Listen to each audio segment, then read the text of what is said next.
Ladies and gentlemen, the St. Louis Blues have been going bargain hunting.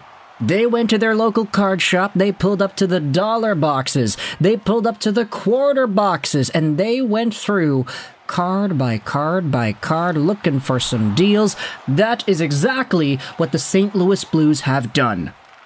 Firstly, they've acquired forward Mathieu Joseph and a third-round pick in 2025 from the Ottawa Senators.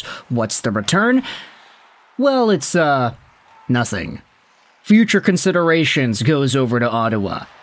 And then on the other side, you have yourselves the St. Louis Blues acquiring Radek Faksa from the Dallas Stars. What is the return? Well, it is, nothing. The Blues today have received 2 free players and a third-round pick for future considerations. Now, there are reasons as to why the Dallas Stars and the Ottawa Senators have made these moves. But before we dive into that, let's go out there and talk about the press release here. Blues get Faksa from Dallas and Joseph from Ottawa. St. Louis also receives Ottawa's 2025 third-round pick. Both deals include future considerations.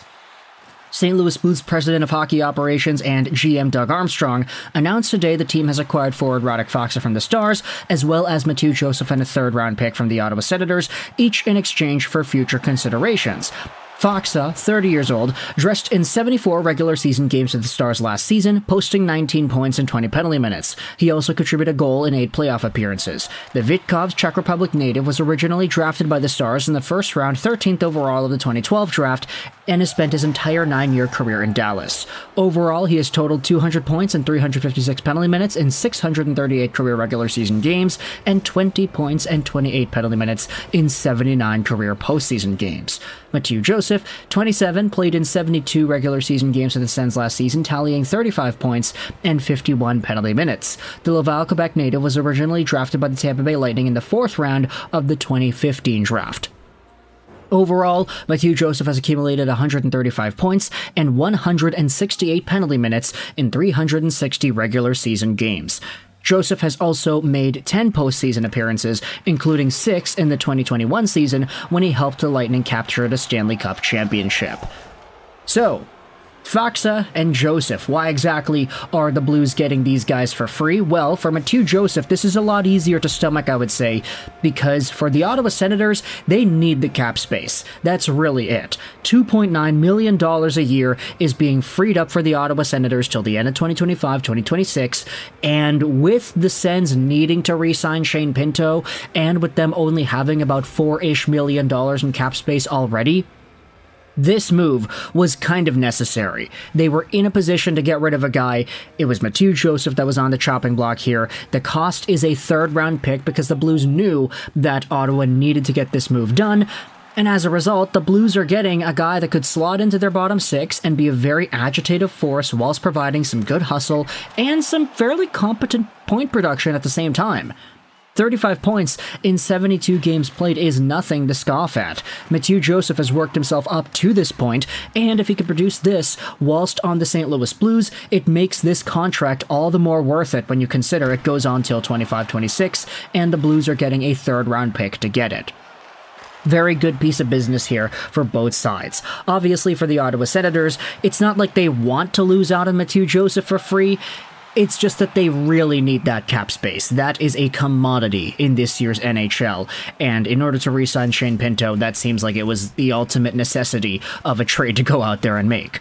Meanwhile, for the Radek Faksa Dallas Stars thing, similar situation, $3.25 million a year till the end of this upcoming season. 30 years old for the big forward, a guy who could slot into the middle of bottom 6 of the Blues as well. 19 points, 74 games played. Faksa has maxed out at 33 points in back-to-back NHL seasons, 79 and 80 games played in 2017-18 and 2016-17. It's kind of been a bit overachieving, I would say. Like, I don't think Radek Faksa is a 30-point player anymore, but he is still there, he is still stable enough to give minutes to, and as a middle-to-bottom 6 presence who can provide size and some grit, Faksa certainly isn't the worst player in the world to have. I mean, even the scouting report goes out there and says it. He is a pretty aggressive and physical player with top-level hockey sense and competitiveness, although this scouting report was from over a decade ago. It's kind of nuts, though, to think that Radek Faksa has been in the Dallas Stars system for 12 years now, drafted in 2012, eventually made his way onto the team, and has never looked back since. Now it's been a decade, and he's on St. Louis for future considerations. The Dallas Stars, I don't want to say they're as desperate as the Ottawa Senators are to free up some cap space and get some contract numbers freed up, but if you go over to the Stars and their profile here, I gotta start getting used to Puckpedia, because this certainly is not cap friendly. The layout is a little bit different here. There are some guys that the Dallas Stars do need to re-sign. Joe Pavelski is a UFA, but of course that's not going to happen. We already know that he's done. Thomas Harley is an RFA. You need to hand out a contract to him, and I think that's about it, right? There are a few prospects that you need to give contracts to, but other than that, you should be good.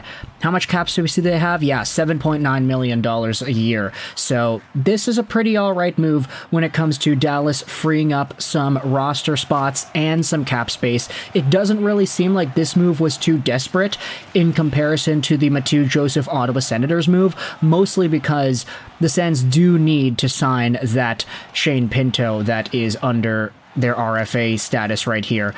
Yeah, so $6.5 million in cap space now with the freed up Mathieu Joseph contract, and the biggest one they need to go out there and do, Shane Pinto right here. You also got Dominik Kubalik, who is a free agent. Who really knows if he's going to sign or sign elsewhere? It's all up for debate at this point. But either way, the Sens and the Dallas Stars are both freeing up cap space with these two moves, and the Ottawa Senators ultimately are the ones that I think are getting the best bang for their buck here. They needed to get this done. And for St. Louis, they're bolstering up their forward core in the process. So Mathieu Joseph, Radek Faksa, both heading over to the Blues. If we go over to the Blues and their line combinations here, this is where you get into a little bit more of the interesting mix and match territory. St. Louis Blues NHL line combinations. So it already has them here. Nice. Alexandre Texier was a player they had acquired earlier as well. Like that addition a lot. Mathieu Joseph, Texier, and Catton. And that's a really nice third line. Honestly, I like that a lot. While it is true that the St. Louis Blues may lack absolute top-end talent, we know Robert Thomas is pretty good, we know Jordan Kyrou is great as well, but none of these guys I would say are like pinnacle, cream of the crop, absolutely elite, game-changing 90-point players. I mean, if Robert Thomas or Jordan Kyrou gets 70, 80 points this season, I wouldn't be too surprised. But rounding out the rest of the lineup here, I mean, Brandon Saad has always been solid, Jake Neighbors is coming into his own, Mathieu Joseph, honestly, if you played Neighbors and Mathieu Joseph together, I feel like that'd be a really good combination, just an absolute terrorizing line for other teams in that Central Division.